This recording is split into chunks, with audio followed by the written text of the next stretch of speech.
చంద్రబాబు నాయుడు. అవును. మీరు ఆయనకు సపోర్ట్ చేస్తున్నారా? నేను తెలుగు పాలిటిషియన్ కాను. ఓకే.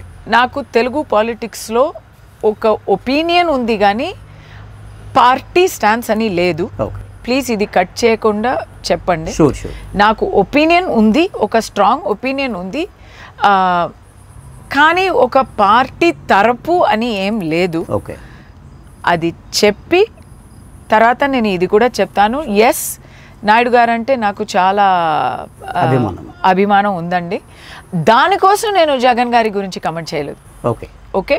బట్ ఇప్పుడు హైదరాబాద్ అయితే సరి, ఆంధ్ర అయితే సరి, ఎక్కడ చూసినా నాయుడు గారు కట్టే బిల్డింగ్సే ఉన్నాయి, నాయుడు గారు చేసే రోడ్స్లే ఉన్నాయి, నాయుడు గారు వేసే ప్లాన్సే ఉన్నాయి సివిల్ డెవలప్మెంట్లో.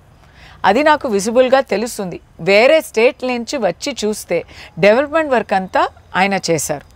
ఆయన దానికి కరప్షన్లో చేశారా లేదా అనేది ఇలాంటి ఆరోపాలు నాకు తెలీదు. కానీ హైదరాబాద్ ఫారిన్ సిటీ లాగా ఉంది. దానికి మూలం ఎవరు అంటే, మూలం అనేది చెప్పొచ్చు. హైదరాబాద్ చూస్తే ఇప్పుడు నేను మాధవపూర్ అంతా అక్కడే ఉన్నాను నేను హోటల్. సో అక్కడ చూస్తే అది అమెరికాలో ఉంది. అండ్ అంటే అమెరికా ఏమో గొప్పది, మనం తక్కువ అనేది కాదు. బట్ డెవలప్మెంట్లో ఒక బిల్డింగ్ చూస్తే, ఒక హైవే చూస్తే, ఆ ఎయిర్పోర్ట్ టు సిటీ చూస్తే, airport to city okay highway. ఇది అంతా చూస్తే ఎస్ అండి, నాకు నాయుడు గారు అది అంతకి కారణం, స్టార్టింగ్ పాయింట్ నాయుడు గారే కదా. అవును.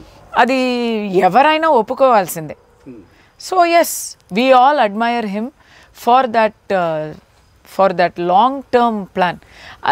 ఓడిపోతారు, నేను సీఎంగా ఉండను అని చెప్పి ఎందుకు చేయాలి అని చేయకపోలేదు. He planned for development of people, not for him to be in power. So అది yes, I admire him for that.